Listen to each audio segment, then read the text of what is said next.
Hopper उस गुफा में वापस चला जाता है ताकि वो अपनी टाइमलाइन में फिर से वापस आ सके। हॉपर सबूत के लिए लाइट स्टिक को रास्ते में डालता रहता है, लेकिन एक स्टिक हवा में तैरने लगती है और जैसे ही हॉपर उसको छूता है तो वो नीचे गिर जाती है। अब यहाँ पर सीन शिफ्ट होता है और हम टाइलर को देखते हैं। वो फर्बी का रिकॉर्डेड वीडियो देखता है, जिसे देखकर सभी कंफ्यूज हो जाते हैं क्योंकि फर्बी के अनुसार उन्हें गुफा के अंदर गए कई दिन बीत चुके थे। उसने गाड़ी में अपनी रात बिताई और वहीं पर खाना खाया। आखिर में भूखा प्यासा फर्बी उनको ढूंढने के लिए अंदर जाता है, जहाँ पर उसको एक खाई मिलती है जिसे हॉपर ने शुरुआत में देखा था। नीचे उतरते समय उसे भी लाइट कम ज्यादा दिखाई देती है और उसकी भी रस्सी अचानक से टूट जाती है, फिर वो नीचे गिर जाता है। अब आगे वीडियो को देखने के बाद टाइलर को पता चलता है कि जब उसने फर्बी से कांटेक्ट करने की कोशिश की थी तो वो वहीं पर पड़ा हुआ था और हेल्प के लिए पुकार रहा था। उसी वीडियो में फर्बी को हॉपर की गाड़ी के अलावा उसके डैड की जर्नल मिलती है, जिसमें फाउंटेन ऑफ यूथ की हिस्ट्री के बारे में लिखा होता है। फाउंटेन ऑफ यूथ का पानी कोई भी घाव भर सकता है और मरे हुए को जिंदा कर सकता है। उसमें लिखा था कि ये गुफा कोई आम गुफा नहीं है, ये टाइम ट्रैप है। यहाँ पर हर जगह थिक मॉइस्चर वॉल है जिन्हें पार करने पर समय अलग अलग गति से चलने लगेगा। इस फाउंटेन की खोज में कई साल पहले स्पेन की रानी ने अपने सिपाहियों को भेजा था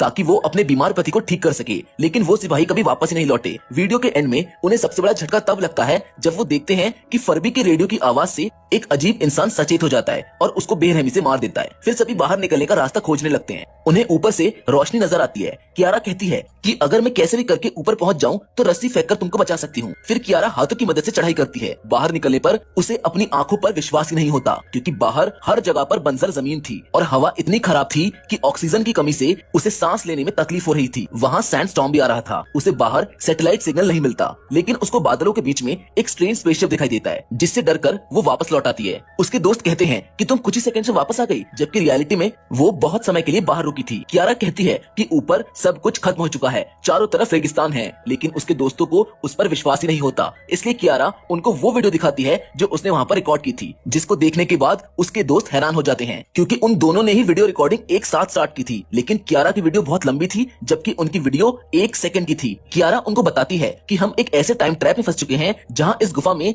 टाइम बहुत ही ज्यादा जल्दी निकल रहा है। फिर सभी फर्बी का रिकॉर्डेड वीडियो दोबारा देखते हैं। उसको देखकर लग रहा था कि शायद सुबह से शाम हो रही है, लेकिन ध्यान से देखने पर उनको पता चलता है कि ये दिन नहीं बल्कि पूरा का पूरा सीजन ही चेंज हो रहा है, जैसे समर और विंटर। इसका मतलब है कि वो यहाँ पर बहुत सालों से फंसे हुए हैं। अब वो देखते हैं कि जिस इंसान ने फर्बी का सर फोड़ा था वो आदि मानव था और बहुत से आदि मानव उनके पीछे पड़े थे। तभी उन्हें ऊपर से एक रोशनी दिखाई देती है जिसमें सीढ़ियों की मदद से कोई नीचे आ रहा था, लेकिन उन सीढ़ियों का साइज बहुत ज्यादा बड़ा था। ऐसा लग रहा था जैसे कोई मॉन्स्टर आ रहा हो। एक एलियन जैसा शख्स वहाँ आता है जिसने हाईटेक सूट पहना हुआ था, जिसको देखकर सभी भागने लगते हैं। आगे जाने पर उनको हॉपर के माता पिता की लाश मिलती है जो कि फाउंटेन ऑफ यूथ की खोज में यहाँ पर आए थे और इन्हें कुछ देर पहले ही आदि मानव ने ही मारा था। हॉपर के पेरेंट्स को गुफा में कई साल बीत गए थे, लेकिन गुफा के अंदर आए हुए उन्हें कुछ ही समय हुआ था। टाइलर आदि मानव से लड़ता हुआ मारा जाता है। वो एलियन टेस्ट ट्यूब में एक झील से पानी भरकर ले जा रहा होता है कि तभी वो कियारा को टाइलर के लिए रोते हुए देखता है। वो टाइलर को उसे झील में डुबाने की कोशिश करता है। पहले कियारा को लगता है कि एलियन उसको मार रहा है, लेकिन बाद में उसको पता चलता है कि वो टाइलर की मदद करने के लिए उसे फाउंटेन ऑफ यूथ के पानी में डुबा रहा है, जिससे वो जिंदा हो जाएगा। फिर थोड़ी देर में टाइलर जिंदा हो जाता है और उसके सारे घाव भी भर जाते हैं। उन्हें विश्वास हो जाता है कि फाउंटेन ऑफ यूथ रियल में एग्जिस्ट करता है। तभी आदि मानव उस एलियन पर हमला कर देता है। आदि मानव के साथ उसकी फैमिली भी थी जिन्होंने इस एलियन पर हमला कर दिया। इस एलियन के पास काफी हाई टेक्नोलॉजी वाले गैजेट्स होते हैं जिनकी हेल्प से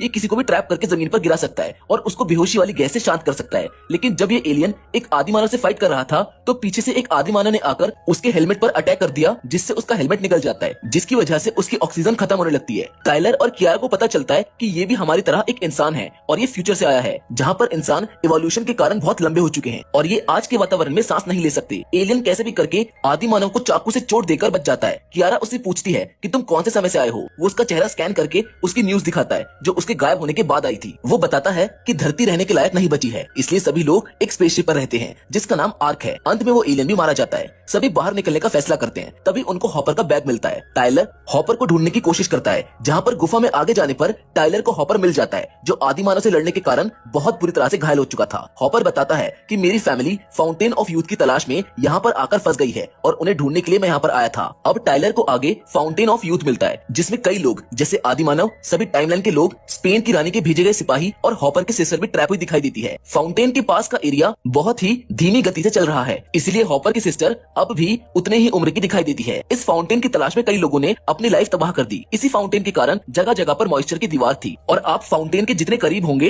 टाइम उतने ही धीमी गति से चलेगा। वहीं दूसरी ओर कियारा और जैकी उसी एलियन की सीढ़ियों का इस्तेमाल करके बाहर निकलने की कोशिश करते हैं, लेकिन अब गुफा की बाहरी सतह पर पानी आ जाता है। फिर भी कियारा आगे बढ़ती है, लेकिन अचानक से उसे एलियन जैसा हाथ पानी से उसकी तरफ आते हुए दिखाई देता है। वो आदि मानव उस इलेक्ट्रिकल सीढ़ी के बटन को दबाकर बंद कर देता है, जिससे सीढ़ी पर चढ़े हुए सभी लोग नीचे गिर जाते हैं। लेकिन कियारा को एलियन अपनी तरफ खींच लेता है। कियारा को समझ आ जाता है कि वो एलियन उसकी मदद करने की कोशिश कर रहे हैं। गुफा के बाहर से टाइलर और सभी टाइम के अंतर के कारण धीमे गिरते हुए दिखाई देते हैं। तभी कियारा आकर केबल्स की मदद से इन सभी को खींच लेती है। उसने हॉपर और उसकी फैमिली को भी बचा लिया। होश आने पर फरबी, हॉपर की फैमिली और बाकी सब खुद को फाउंटेन ऑफ यूथ के पानी में पाते हैं, जिससे उनके सारे घाव भर जाते हैं। जिसके बाद ये सब अपने आप को एलियन से घिरे स्पेसशिप में पाते हैं और देखते हैं कि ये स्पेसशिप पृथ्वी जैसे दिखने वाले किसी प्लेनेट की ओर बढ़ रहा है। अब इनकी लाइफ की नई शुरुआत होने वाली है, जिसके साथ ये फिल्म यहाँ पर